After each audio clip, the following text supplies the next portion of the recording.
Every trade, every break and bruise. Tighten knuckle screws. Yeah, it's going down. Had me saying what the fuck and never watered down. It's going down. I'll be rolling up. And if you buy it or you sell it, then you made the cut. Watch me flip it back. I can double up. I got sriracha for that ass, I'ma burn it up. Gotta check the rules and know that if you fair foul. Ref blow the whistle, coach throw the towel. We can do this on the field or outside the line.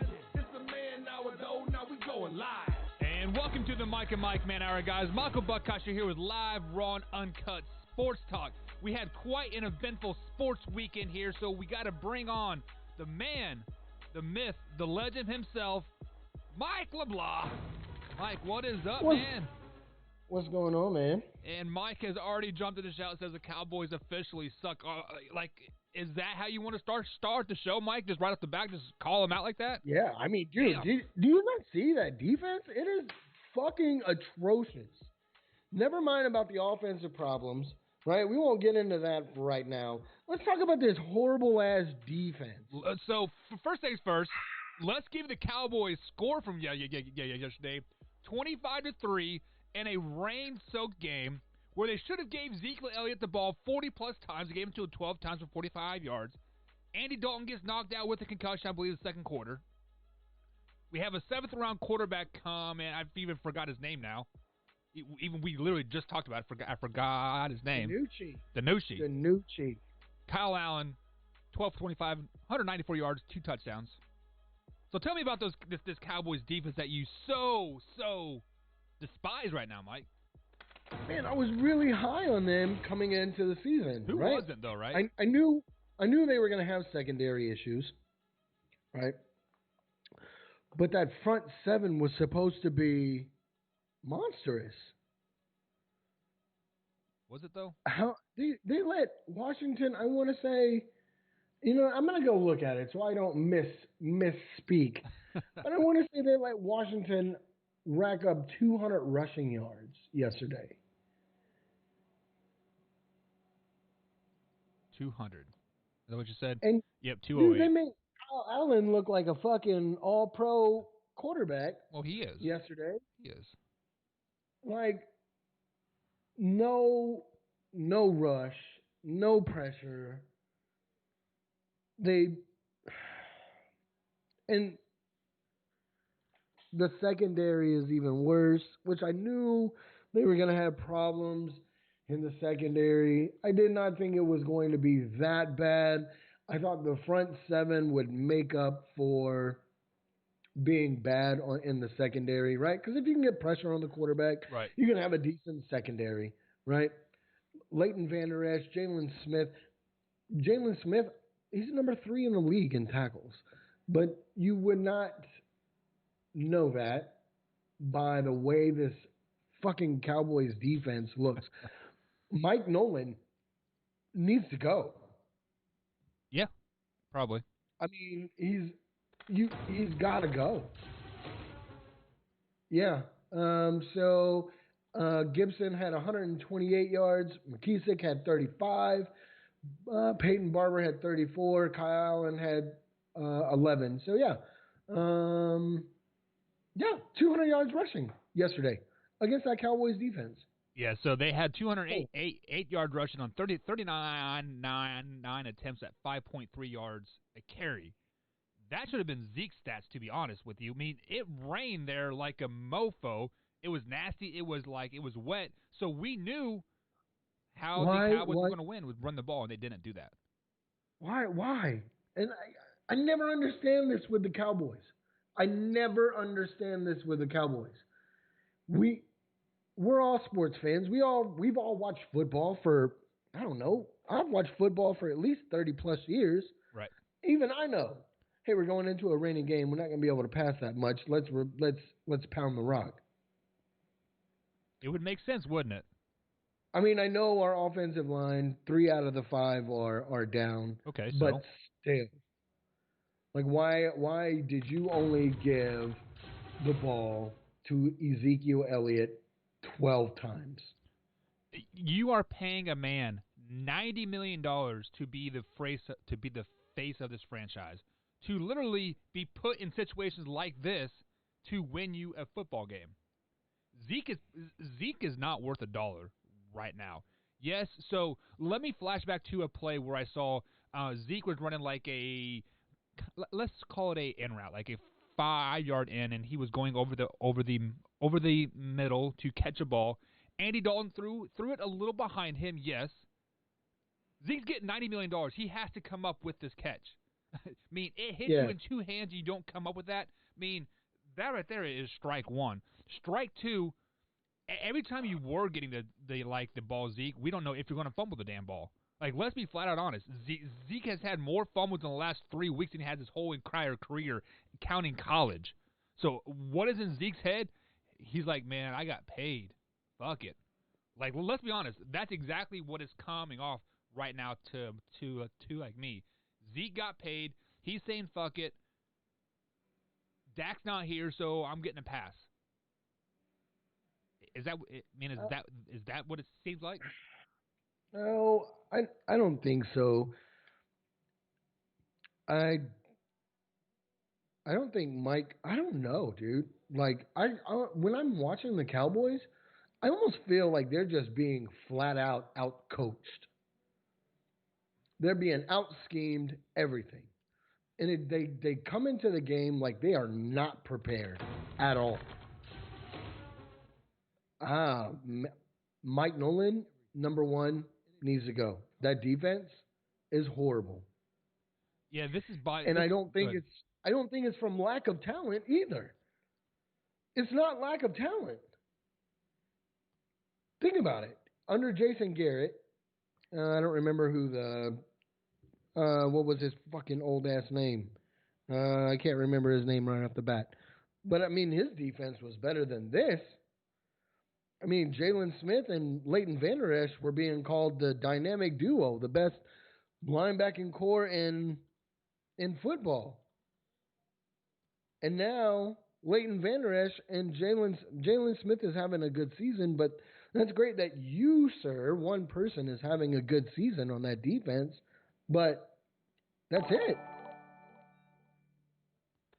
How many times did we sack Kyle Allen yesterday? I don't think we've sacked any of them. Yeah, 0 sacks. 0. Well, 0 sacks. Actually, it says sacks here 2 for 5. So I'm not for sure what that means in the stat category. Like it says sacks 2 yards. So maybe they had 2 sacks for -5 yards or for a 5-yard loss. I don't know. But on the flip side, the Washington football team had 6 sacks for 55 yards lost. So but we knew that the Washington football team's defense was pretty damn good. I've said it many, many times. You know, they are a top 10 defense of like all of football. And if they just had a quarterback, a.k.a. Alex Smith, starting, they would be a playoff-bound team. Now, with all that being said, we have spoken so bad about the Dallas Cowboys defense, which we rightly should.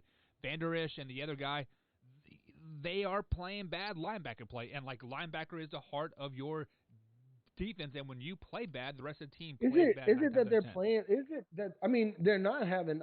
No. You can't say that they're having bad linebacker play. Jalen Smith is 3rd in the league for tackles. Okay, so then that means that your front 5 are doing their job and keeping players off of you, but at the same time, when they're throwing the ball on you 80-plus times a game, obviously they're not throwing 80-plus times, but, Well, like yesterday, right? I'm sitting there watching the game, and on 1st and 2nd down, especially 1st down, that's a rundown. Usually. Everybody knows this, right? Usually. And they're lined up in a single back set, and the Cowboys are playing a cover 2. Why are we playing a cover 2 in a obvious running down? Why playing cover 2? Because you don't have faith in your secondary, like in the cornerbacks and the safety. So you're trying to put them in positions to basically not get burned deep. First of all, if we're worried about freaking Kyle Allen burning us deep, something is wrong. Who the hell is Kyle Allen? He was a backup quarterback to Cam Newton when he was in Carolina, and then started for Carolina last year. Clearly, Carolina didn't want him, so they moved on with him. And then obviously, so when they moved on with him, the only way he got a job was because Ron Rivera got the head coaching job at Washington. I think he kind of brought him along because they needed a quarterback like at the time. And with all that being said, the defense flat out just sucks. Like, Yeah, I mean, I thought my Kansas City Chiefs defense sucked last year. This is historically the worst defense ever. How can they turn this around? Fire Mike Nolan. Fire the coach, yes, but they need to make a splash in the next couple weeks in a free agent. They need to bring a player like Earl Thomas in. Yes, we've been saying it for weeks now. Why haven't they done it? I don't know. What is so wrong with Earl Thomas? He can clearly cover better than most of the secondary in the Dallas Cowboys. But with all that being said, the only way they are going to really make a splash is Andy Dalton has to take control of this team. I don't even know if Andy Dalton's going to be playing next week. Speaking of which, you see the hit he took? Speaking of which, when a player hits your quarterback like that, why was that sideline not cleared up in that dude's face whooping his ass? That shows you that this football team they don't buy in. They're not buying into. They're not buying into anything. They are done. The Dallas Cowboys are done. After seeing that, they are done. So, Mike, you are a Cowboys fan. You are a bigger Cowboys fan than I am. I'm a passive Cowboys fan, just like you are a passive Packers fan. We are two. They are 2-5 on the season. They play the Eagles next, and then the Steelers. What do they got to do to win those games? There's nothing that they can do to win those games. They're going to lose both of those games. Are they in tank mode? No, I don't think they're in tank mode. I think they're actually playing, but the coaching, I don't think the coaching is there, man. I really don't. I have not seen the Cowboys this bad since, fuck, dude, I can't remember. See, and the problem is, I don't think the Cowboys are that bad. Do you remember in the movie Replacements where they got that new quarterback in and like everybody kind of rebelled because he was like basically pumping himself up and messing like everybody else. Let's flashback a couple weeks here. Week number 1. The Dallas Cowboys should have beat the LA Rams if it wasn't a botched pass interference call. Great acting skills. They come back and beat the Atlanta Falcons with a high-firing offense. They went toe-to-toe with the Seattle Seahawks the week after that.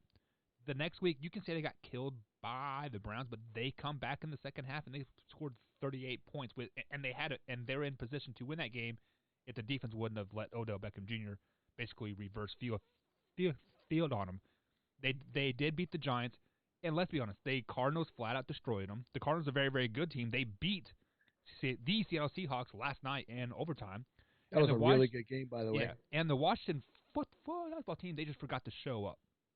So for you to say they officially suck, as a Cowboys fan, I think you are overreacting just a tad bit. Because of the fact they've been just there. The defense has been horrible all season long. It's not like the past game or two that the defense has been, horrible. No, they've been horrible since the week 1. Okay, so hang on. Pump your brakes, Rick Cook here. Let's flash back to last year. Kansas City Chiefs defense, horrible till about week 10, right? Then things started to click for them. We're going into week 8. Now they weren't as bad as the Kansas City Chiefs by any means, but I think the Cowboys have more pieces in place than the Chiefs did last year. Yeah. So I'm not ruling the division out yet. Many people are saying that the division is going to be won with 6 wins. They're still 2-5. The Eagles are 2-4, leading that division. Only because they got a tie. They're still in spot, Mike. Make the playoffs. I mean, does it really matter if Cowboys make the playoffs? So I said this last week when like you were moving into your new place there. I said the winner of the NFC East was going to win a first round playoff game, and I'm sticking buy that. I think if the Cowboys make it into the playoffs, they will get a first round win. I don't know. I don't see. I mean, Let's look Andy at Dalton's going to have to be like Andy Dalton's got to play better. right, which I agree with that, and I think they need to give the Zeke the ball more, right? Yeah, As got to Triple give Shot Zeke Sports the says, ball more. I am out of my mind. Come on now. You've got to make some kind of splash. You got to bring in something on the offensive line. Got to bring in something on the offensive line. You're gonna have to bring some kind of secondary help in. You're gonna have to get Earl Thomas. So, you are the general manager of the Dallas Cowboys right now. You know your offensive line is basically Band-Aid together, and your secondary is the way it is right now. Do you go after offensive line first, or you go after secondary? I'm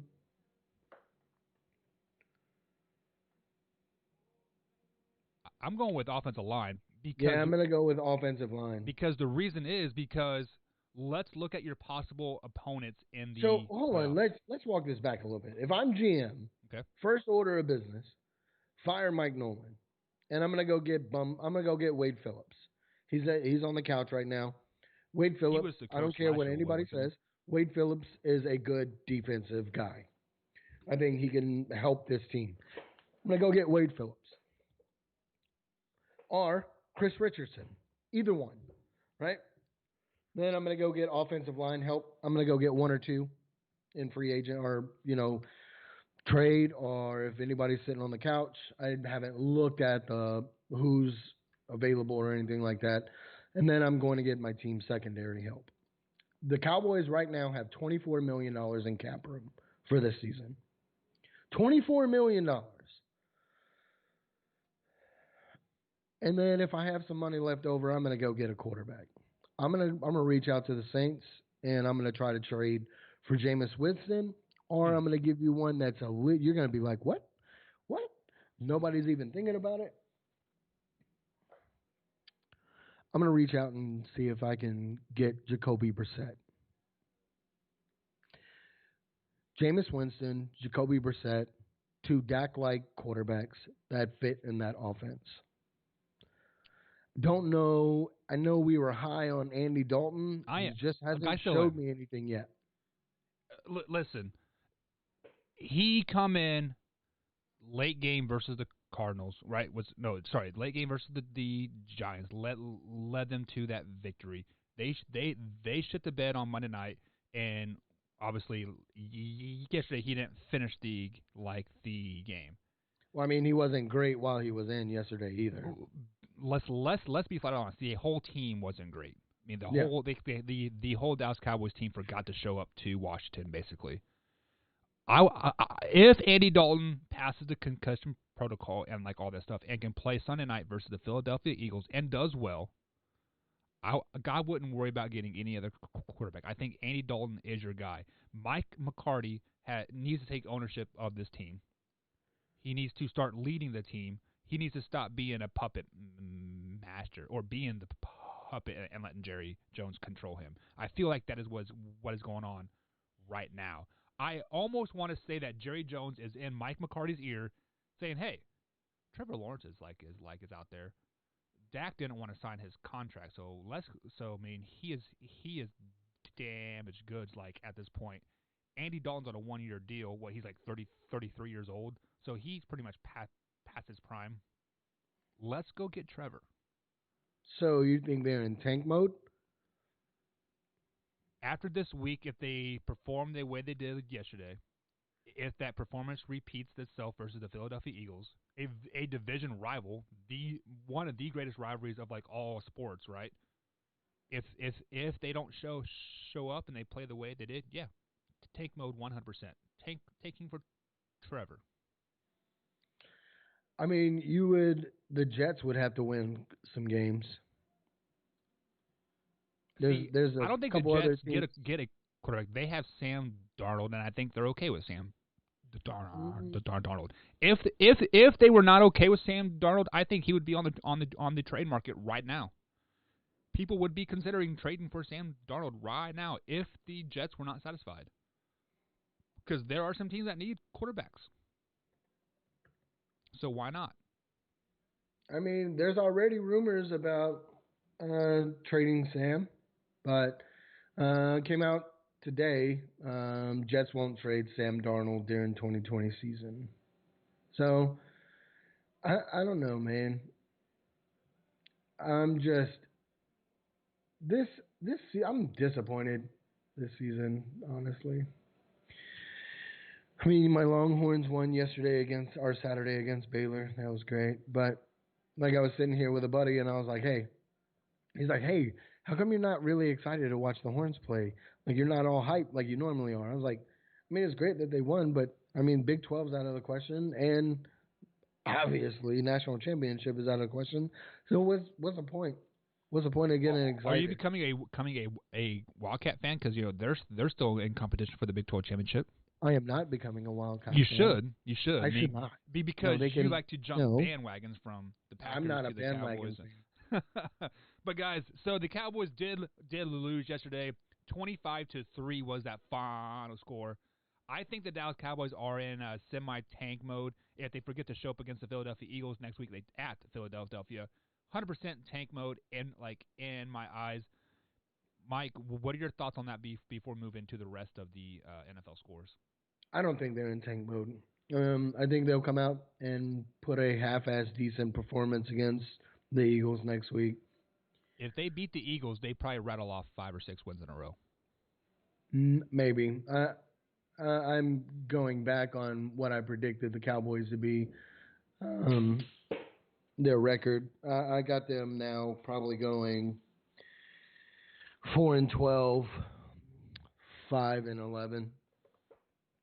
That's still playoff potential there. I guess.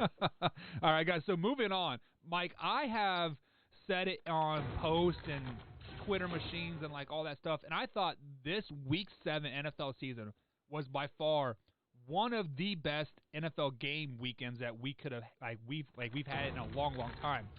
Scrolling through these scores here, we have the Eagles beating the Giants 22-21. You had the Lions on a last-second touchdown beating the Falcons 23-22. You had Baker Mayfield getting a last a game-winning drive versus the Bengals to beat them 37-34, and then we had quite arguably one of the best games of the weekend, the Steelers beating the Titans 27-24 because of another missed field goal to really send that game into overtime.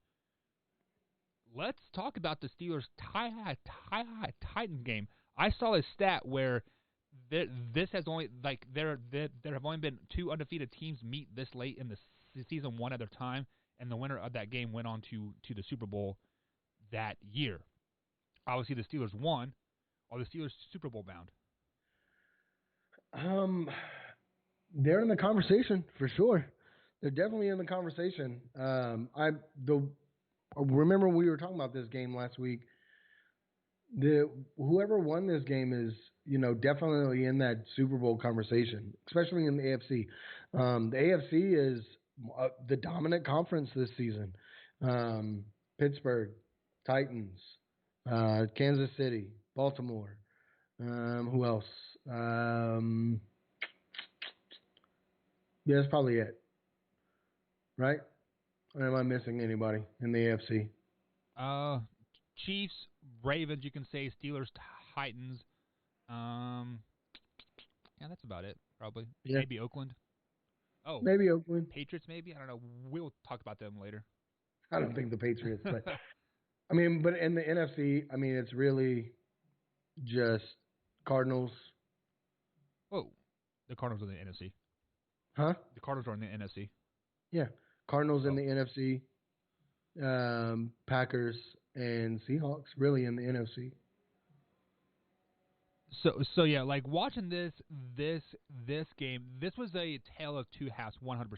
Because like I went on the Facebook Live there, I believe the Steelers were up 21-7 or 3. No, it was 21-3, and I said this is exactly what I told you guys the Titans were going to be. They were going to be a 500 team because they could not come back down from 14 plus points down, and we saw it. They come back from 14 plus down. Yeah, I mean, absolutely ridiculous. It's their game, right? This is how the Titans play. They're not going to just come out and put up a shit ton of points in the first quarter, or the first quarter, and then the half of the second quarter. They're not that team. They are going to methodically drive down the field and do their job. And that's exactly what they did against the Steelers. And they could have sent this into overtime without that botched field goal. And who knows what it would have been in overtime. The Titans, I think, are for real. You're going to have to deal with them in the playoffs. And it's going to be one of those teams that's like, damn it, I really don't want my team playing this team in the playoffs. Especially in the earlier rounds. Yeah, so you are almost going to have to treat the Tennessee Titans offense like you are doing the Baltimore Ravens offense and the Kansas City offense, and basically keep them off of the field. Mm-hmm. You need to contain long drives, and that's exactly what the Pittsburgh Steelers did in the first half. They kept that Tennessee offense off of the field. I believe in the first half the Steelers had 20 minutes of time possession versus the Titans 10. So I mean that is a 2-1 favor in there, and they only had 3 points going into halftime. Sorry, 7 points going into halftime, and it was just like I was like, wow, there you go, the recipe to beat the Titans. But somehow, some way, they absolutely turned the tables on Pittsburgh. I don't know what they did because I flipped over to the Browns-Bengals game like at that point, but I'm just like, wow, what the hell? Flipped that back and they missed the field goal. So I must have been the good luck charm for the Steelers that particular game. So, but yeah, Steelers probably Super Bowl bound unless they run into the Kansas City Chiefs in like the first round or second round. Other than that, I think the Pittsburgh Steelers have matchup problems across the board for everybody. Their defense is great.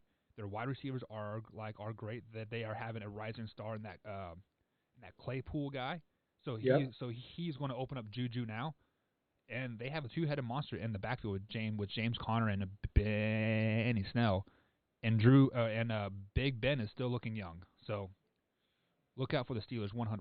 So I did skim over another game there. You had the Browns beating the Bengals 37-34. Joe Burrow is the only rookie in NFL history to have 5 games over 350 yards in his first 7 games as an NFL quarterback. Sorry, first 6 games of the NFL quarterback.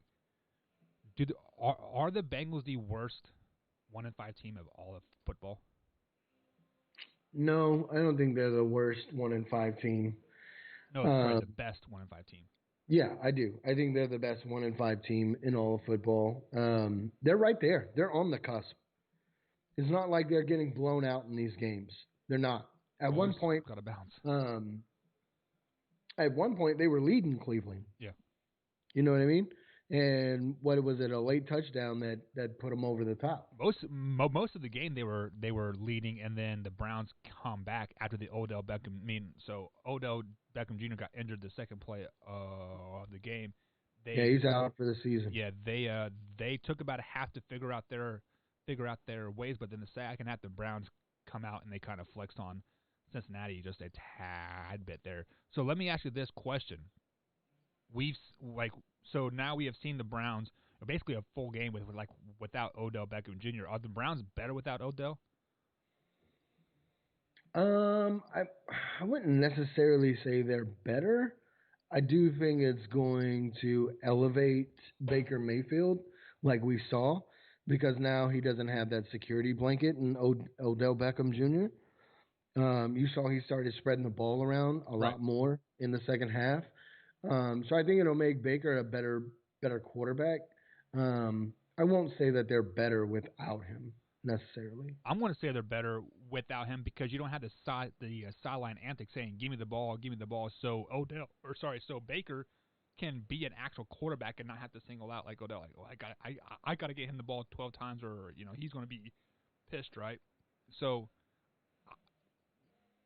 I'm going to say this: the Browns get better when they subtracted Odell.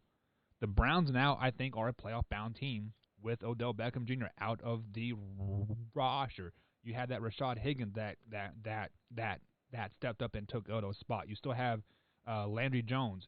You have Nick Chubb getting ready to come back off of IR, and Kareem Hunt is playing out of his mind. Now that defense is a little bit suspect, but you just got to get into the playoffs, man. Yeah. I think a Browns successful season this year is a first round playoff win, and I could definitely see that happening for them 100%. Yeah, it definitely would be a start in the right direction for sure. So then we had a couple blowout wins here. We had the Buccaneers whopping the Raiders 45-20. It was close there, back and forth till about halftime, and then the Buccaneers poured it on. Tom Brady went 33 for 45, 369 yards, 4 other touchdowns through the air. I've been kind of on Tom Brady a lot this year, saying, I was agreeing with, like you, saying he was a system quarterback. We're going to see the true Tom Brady, yada, yada, yada. Is Tom Brady that good, Mike? Man, he sure did look like it yesterday, didn't he? He did, but look at his freaking weapons around him. I mean, come on. Like, I think at some point you get any average quarterback in there, they can put up those numbers. I don't know, man. Him and Gronk look like Patriots of old yesterday. Right. I don't know, man. Mike Evans wasn't really a factor. He got me 0.8 points on Fantasy League. Steve whooped my ass this week, man. I saw that. Yeah, I mean, Mike Evans hasn't really been a factor all season long, honestly. No. And we were talking about him being one of the best receivers in the league. Right. And, I don't know, man. Is Tampa Bay for real? Well, they did add AB now, so he should be back. He should be playing for them next week. I think he completes that 10-day quarantine protocol thing. But my question is, this is kind of like a NBA All-Star, like a All-Star team. Like at the end of the day, there was only one ball to go around. You have Evans, you have Gronk, you have Goodwin, you have AB, you have Leonard Fournette. Who's that other tailback? Ronald something another. Like at what point do people start getting upset that they're not getting theirs? I don't think you do. I don't think they do. Because you're saying winning cures all, like winning puts all the selfishness aside. Yeah. I could see that, but once you add a person like AB into the mix, that is because we saw it when AB went to the Patriots. Tom Brady was almost forcing him the ball to get into the mix. I wonder if that's going to happen now, and Goodwin and Mike Evans be like, hey, like, what about us? I don't know. Only time will tell. This person would stop calling me would be fantastic. 17 missed calls in less than an hour and a half. Good grief, man. So with that, with that being said, we said the Steelers are the best team in the AFC. Are the Bucs the best team in the NFC? I wouldn't say the best team in the AFC. No. Who is better in the NFC than the Bucs? Yeah, the NFC. I think the Seahawks are better than they are. Even after the loss versus the Cardinals last night. Even after the loss of the Cardinals last night. All right. So moving on, the Chiefs scored on all three aspects of the score, of the field, special teams, defense, and offense. 43-16 to whopping of the Broncos. I said this was a trap game. It kind of was a trap game still, like a tad bit. The Kansas City offense forgot to show up a little bit. I believe the offense only scored, roughly, 30 points, like I think it was. So, nonetheless, they win. The 49ers, this team, went into New England, Gillette Stadium, and gave the Patriots a huge L. 33-6. Cam Newton looked like he just came out of the womb and was flogging around, didn't know what to do. Are the 49ers back? No, I don't think the 49ers are back. I mean, they are getting a lot of people off of injury right now, so that defense is definitely getting better. Definitely getting better. So I don't know if it's. I don't know. Like I sat there and I watched. I watched highlights of the game. Cam just. I don't know. Cam. It almost looks like his heart is just not in football anymore. Like just the way he was in the pocket and everything like that is just kind of like nonchalant. You're like, yeah, whatever. So I read an article where somebody said Cam has aged 5 years and 5 weeks. So, I mean, if you want to take that analogy, yeah, he looks like a really, really old quarterback. But we flashed back a couple weeks ago. Cam was the league MVP. Cam was leading the Patriots to the Super Bowl. He was doing this, this, and this, and this, right? What has changed since he sat out for COVID and like until now? It could be his heart. Maybe his heart isn't in it. Maybe, or you know what he really looks like? He looks like he looks like he is hurt. He is looking like he was in Carolina when he was battling that shoulder injury. Yeah. And we said it this year. Cam will lead the Patriots to the playoffs if he's healthy. And the first 3 weeks, he looked healthy. He was throwing the ball around, zipping around, having a great time. Now he can't throw a 10-yard slant. Cam might be hurt again. He might. So that shoulder. I mean, the way he didn't look like he even wanted to be out there. And that kind of makes me ponder thoughts because Cam is on a 1-year prove-it deal, right? Yep. Do you think the whole COVID thing kind of like got him off his rocker? Like, hey, like you take 2 weeks off of work, like it just takes you a little bit to get back in the groove? Maybe. Who do they play this weekend? I believe. Let me pull it up for you. They are playing the Buffalo Bills at Buffalo. I think that's another L for the Patriots. Yeah. So if Cam doesn't show up for this game and looks like he did last night, I would say one, he is injured, or two, like Mike said, his heart just isn't in it. Now, The final game, or the couple more scores here. The Chargers beat the Jaguars 39-29. Justin Herbert's a real deal. 27-43, 347, 3 touchdowns.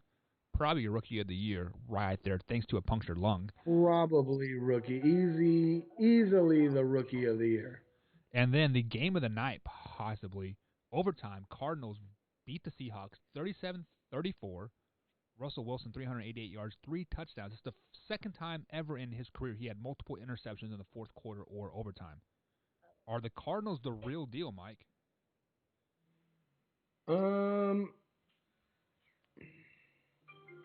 Yeah. Are they going to win that division? Yeah. I think the Cardinals will win that division. Yeah, like I said, the Cardinals were a sleeper team this year, and like they would slide into the wild card from that division because this division is arguably the hardest one in all of football. I believe all the teams now are in winning. They're over 500. 49ers are in last place with 4-3, and the Rams I think are 4-2 right now. And the Cardinals and Seahawks are obviously leading with five wins apiece. But Kyler Murray, I think he outplayed Russell Wilson. Like Kyler Murray stepped up to the game last night in the fourth quarter, put the team on his shoulder and said, "Hey, we are going to win." I think especially Kyler Murray in that last Russell. drive. That last drive for sure. Yeah, I mean, shit.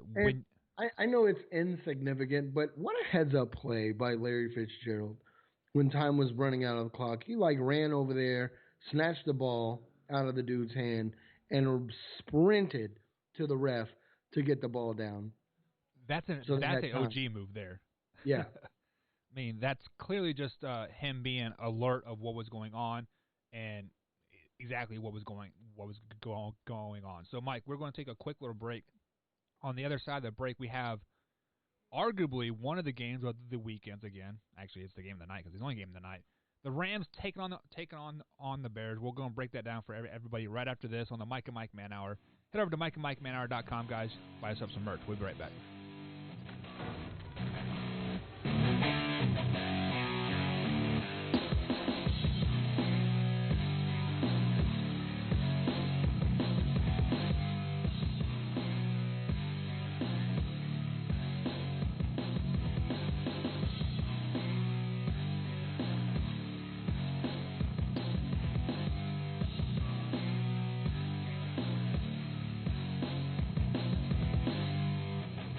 And welcome back to the Man Hour, guys. Michael Buckeister here with Mike LeBlanc. Guys, head over to MikeandMikeManHour.com. Pick yourself up some merchandise. We have hats, beanies and hoodies over there if you are into those type of things. If you aren't into anything, we have stickers as well, or you can just drop a donation. But the easiest way to support the show is to head over to youtube.com/Mike and Mike Man Hour and hit that subscribe button on the YouTube channel. We are on our way to 2,000 subs, and we would definitely like to get there by the first of the year.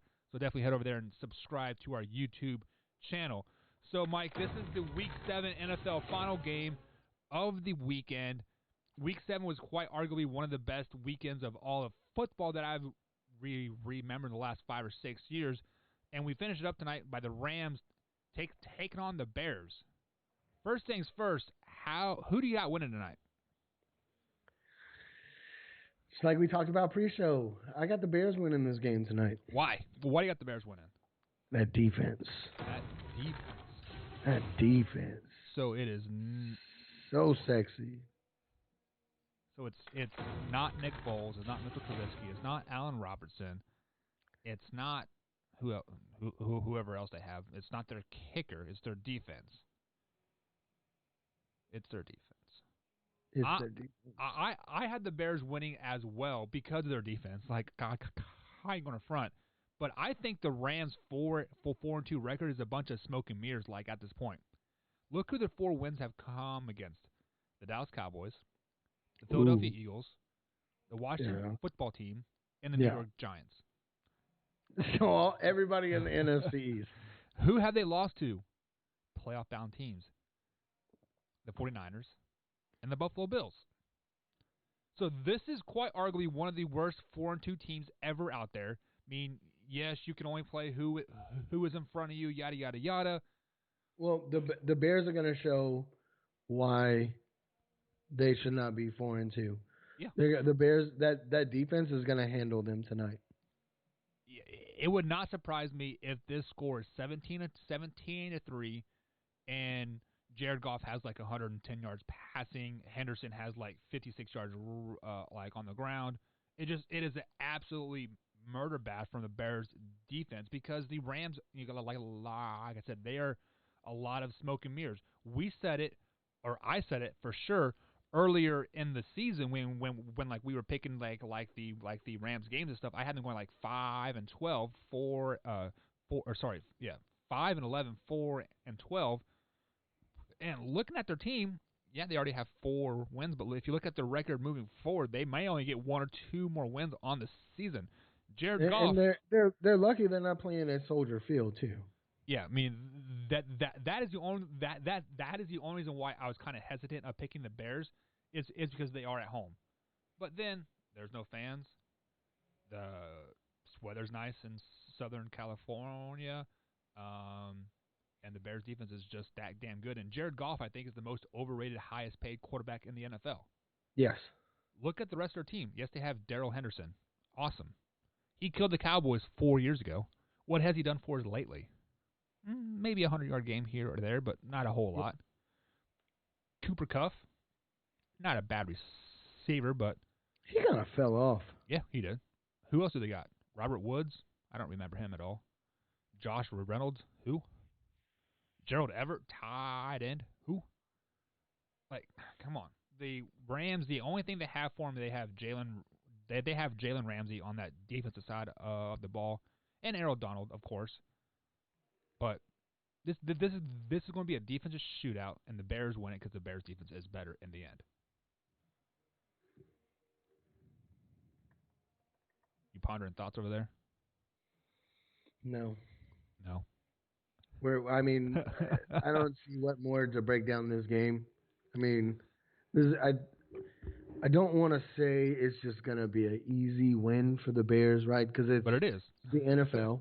Yeah. Right? But I think it is going to be an easy win for the Bears. I think that defense tees off on Goff tonight. He gets sacked 4 times, throws 2 picks. I like that. 2 picks. One of which might be a pick 6. Well, I hope not, because Steve, I think, has the Bears' defense. I still have a chance to win a little bit. I have like 2% chance. So their defense needs to get like negative points would be awesome. but that's not going to happen. But Mike, that's going to be it for today, guys. Week 7 NFL season, it is in the books. My picks for this year so far have been absolutely horrible, Mike. I'm not going to lie. 46. How are my picks? I'm curious. You are at 65%. I'm at 42%. So I've been doing that. What's it called? The Fox Bet Super 6, right? Where like you can win like $1 million if you get the picks right and the point spreads and like all that stuff. The last 2 weeks, I haven't got one right. Haven't got one right. I feel kind of embarrassed like right now. I ain't going to front. I kind of want to cry a lot. You should cry. You should. All right, guys. That is going to be it for today. Mike and Mike Man Hour. Head over to mikeandmikemanhour.com. Pick yourself up some merchandise. Mike, any closing thoughts before we head out? No, Cowboys suck. And they're going to go fucking 4-12. Mike McCarthy needs to be fired, and so does Mike Nolan. Whoa. You loved Mike McCarthy pick up earlier. And he sucks. Dude, like, you have an anonymous person in the team saying that we are not being coached. The backup kicker. Everything sucks. So, yeah. They just don't like being told what to do. That's it. That's it for today, guys. Mike and Mike Man Hour. Like I said, guys, head over to mikeandmikemanhour.com. Pick yourselves up some merchandise. We'll be here tomorrow, live, raw, and uncut sports talk. NFL Power Rankings come out tomorrow. Matt Benz, if he still has the Saints in the top 10, he is going to get throat slit at the throat. Yeah, all that good stuff. All right, guys, we out. Losers.